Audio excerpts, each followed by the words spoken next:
사랑하는 우리 캔코 선교의 지체 여러분, 오늘 또 말씀 한 대의 시간 창세기 32장 함께 살펴보고 싶습니다. 언제나 글을 하듯 32장 다 읽어보시고요. 본문 속으로 같이 깊숙이 들어가 보았으면 좋겠습니다. 읽어보시죠. 다 읽어보셨습니까?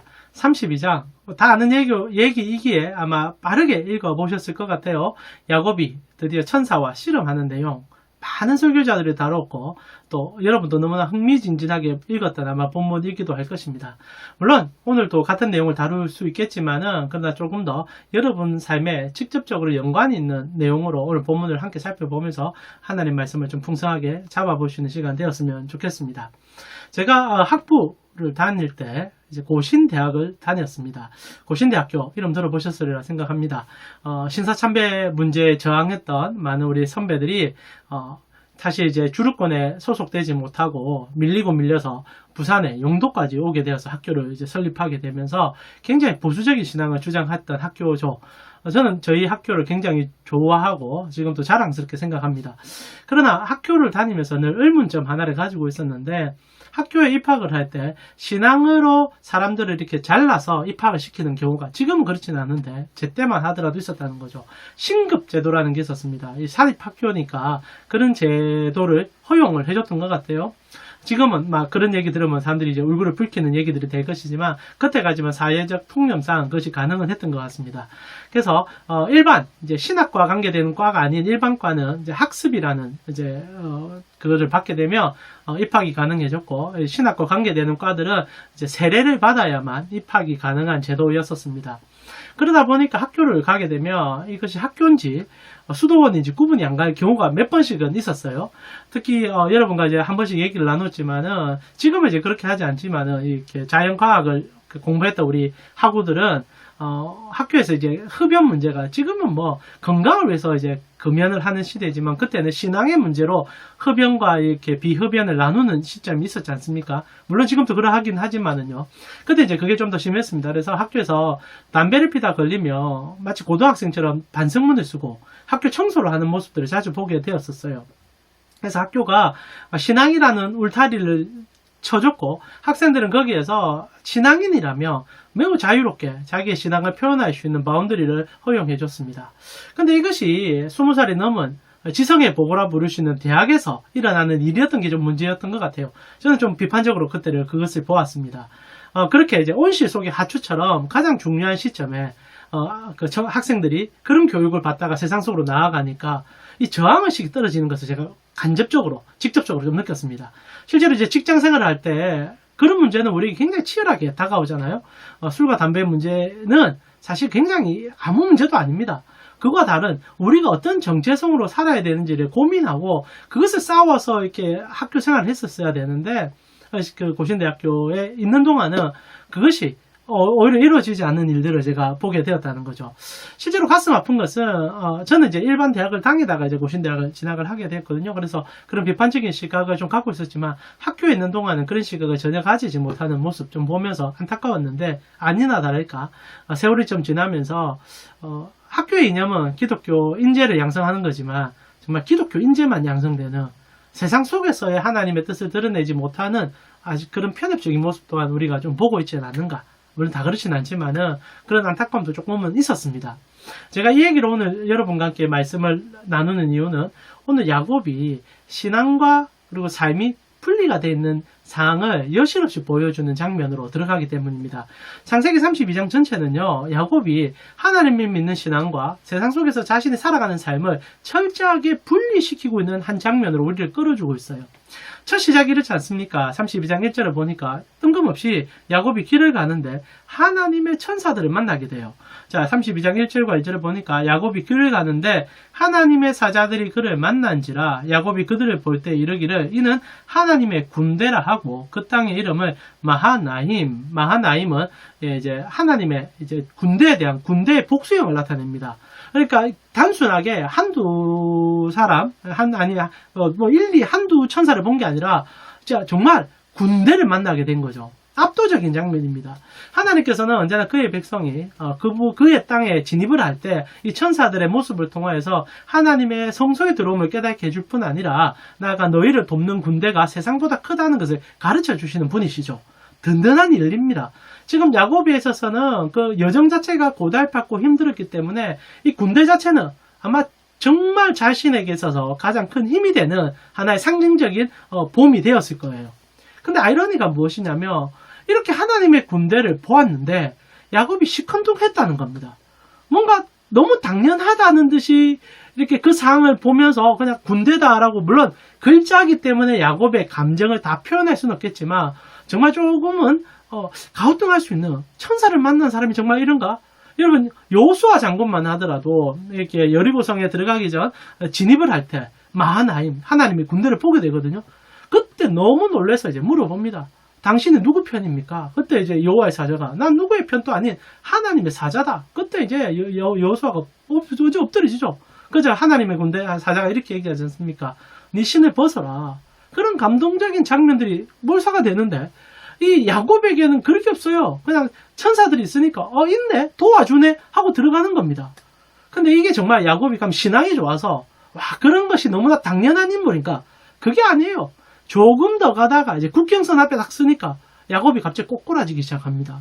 그리고 이제 자신의 재산을 세 대로 나누잖아요. 첫째 뭐 재물을 좀 보내고, 두 번째 자녀들과 아내들, 그리고 또 보내고, 마지막 자기 혼자 남아가지고 바둥바둥하면서 그가 무엇을 하느냐? 기도를 해요.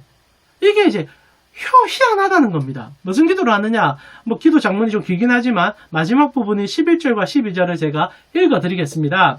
내가 죽길 간구하오니 내 형의 손에서 에서의 손에서 나를 건져내옵시고 내가 그를 두려워하면 그가 와서 나와 내 처자들의 칠까 겁이 나기 때문입니다. 주께서 말씀하시기를 내가 반드시 내게 은혜를 베풀어 내 시로 바다에 셀 수 없는 모래와 같이 하리라 하셨지 않습니까? 라고 기도를 올려드립니다. 하나님 도와준다 하시니 도와주십시오 라고 기도하죠. 여러분 이상하지 않습니까? 야곱이 지금 들어가기 전에 하나님의 군대 마하나임을 만났어요. 그런데 그때는 시큰둥하고 지나가고 이제 상황이 급박해지니까 갑자기 기도하는데 제발 도와주세요. 저 좀 지켜주세요. 기도한단 말입니다. 여러분 지금 이 기도는 사실 마하나임을 만났을 때, 하나님의 군대를 만났을 때 야곱이 했어야만 하는 얘기입니다. 군대를 만났으니 당연히 얘기하죠. 하나님 이렇게 군대로 나를 지켜주시는군요. 이제 제가 에스를 보러 갑니다. 당신을 믿습니다. 이 군대가 나를 지켜줄 것을 믿습니다. 그리고 군대 장관에게 이제 내가 어려운 길을 떠납니다. 나를 보호하여 주시고 나를 지켜주세요. 하나님이 나를 지켜주심을 내가 믿습니다. 라고 했으며 아무 문제 없는데 그때는 시큰둥했습니다. 벌써 이 여정은 이제 들어감이 정해져 있었고 에스를 만날 것을 알고 있는 상황인데도 그때는 시큰둥. 근데 정말 현실 앞에서는 와장창 무너져서 기도하고 있는 야곱을 보여준다는 거죠. 여러분 이 본문 자체는 굉장히 모순적이고 32장은 우리로서는 이해가 안 가는 본문이지만 그러나 실제로 여러분 우리가 신앙생활을 할 때 이런 모습이 많다는 것 혹시 아십니까? 지금의 야곱의 모습은요. 교회생활과 내 직장생활, 일상생활이 분리되어 있는 정형적인 이중적 신앙인을 보여주고 있죠. 1993년도에 투캅스라는 영화가 있었습니다. 제가 여러분과 자주 한 번씩 얘기하는데 안성기가 이제 교회 안수집사로 등장을 하지요. 아직도 인상이 남습니다. 저도 그때 이제 되게 어릴 때 젊을 때 봤는데 저도 이제 신앙생활 같이 시작한 지 얼마 안 됐을 때 안성기의 모습은 정말 저런 모습이 우리 신앙인인가라고 질문할 수밖에 없는 모습이었고 세월이 지금 한 수십 년이 지난 이 시점에는 우리의 모습이었구나 라고 인정할 수밖에 없는 모습이었죠. 어떤 겁니까?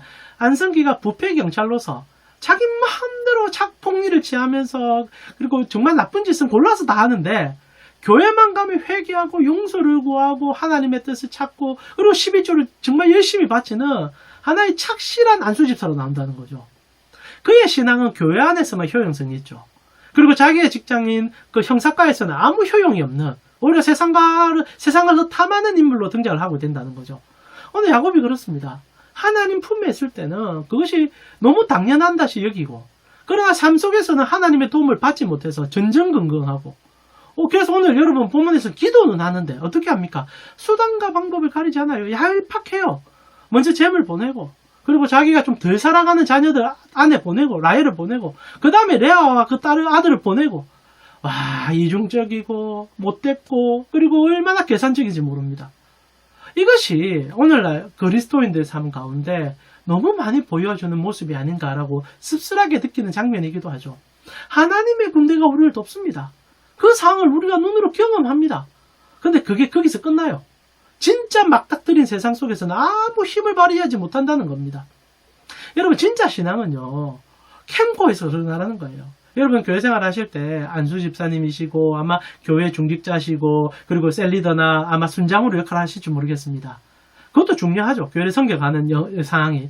그러나 진짜 중요한 것은 그때 힘을 얻으셔서 여러분 캠코 안에서 그 역량을 드러내셔야 돼요.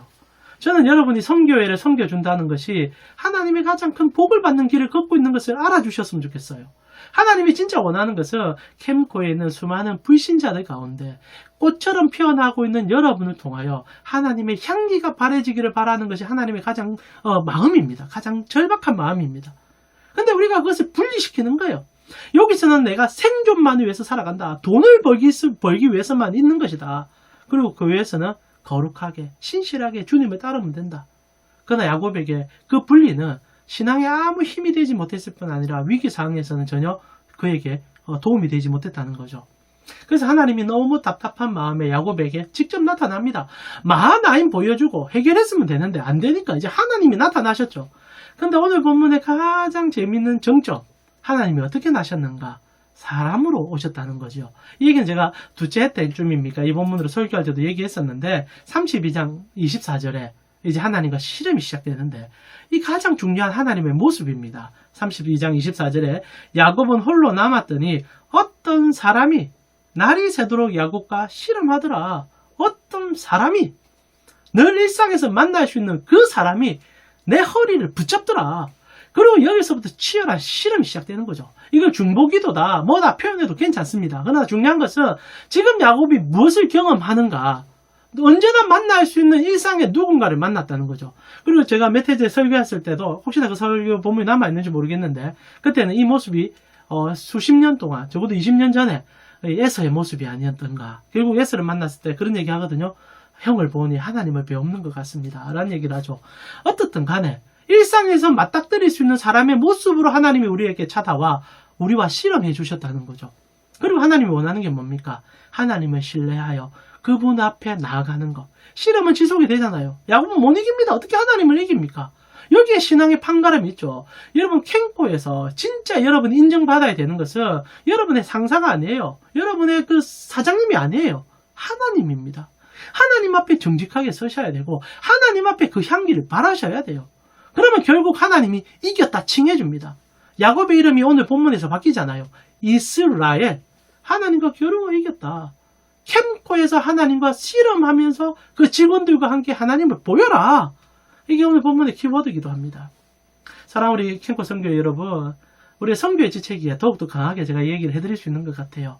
신앙의 분리가요, 우리를 무능력하게 만듭니다.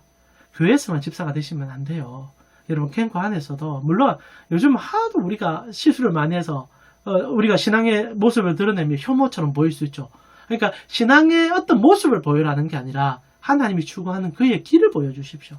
남들과 다르게 타협하지 마시고 정직하시고 그리고 한 번 더 웃어주시고 때로는 힘든 지체에게 찾아가 손 한번 잡아주시고 그리고 그리스도의 향기로 미소 한번 더 지어주시고 그것이 세상과 여러분이 씨름하는 거예요. 하나님을 믿고 그랬을 때 하나님께서 여러분 한 사람 한 사람 통하여 그의 향기를 캠코에 싹 퍼지게 해줄 겁니다. 그리고 여러분의 이름을 칭하실 거예요. 이스라엘이다. 하나님과 겨루어 이긴 자다. 그 은혜가 여러분 속에 충만했으면 좋겠습니다. 분리되는 신앙이 아닌 캠코 선교회 안에서 여러분이 더욱더 하나님을 굳건하게 믿음을 통하여 여러분 캠코 자체에 여러분의 마음을 쏟아가며 기도하며 이웃을 섬겨 나아갈 때 하나님의 뜻이 캠코 안에 분명히 나타나 그 선하심으로 일하실 것을 믿음으로 고백합니다. 한 주 이제 시작되고 중간쯤 오는데 더욱더 수고하시고요. 다음 주에 또 창세기 33장으로 여러분 함께 찾아뵙도록 하겠습니다. 승리하십시오.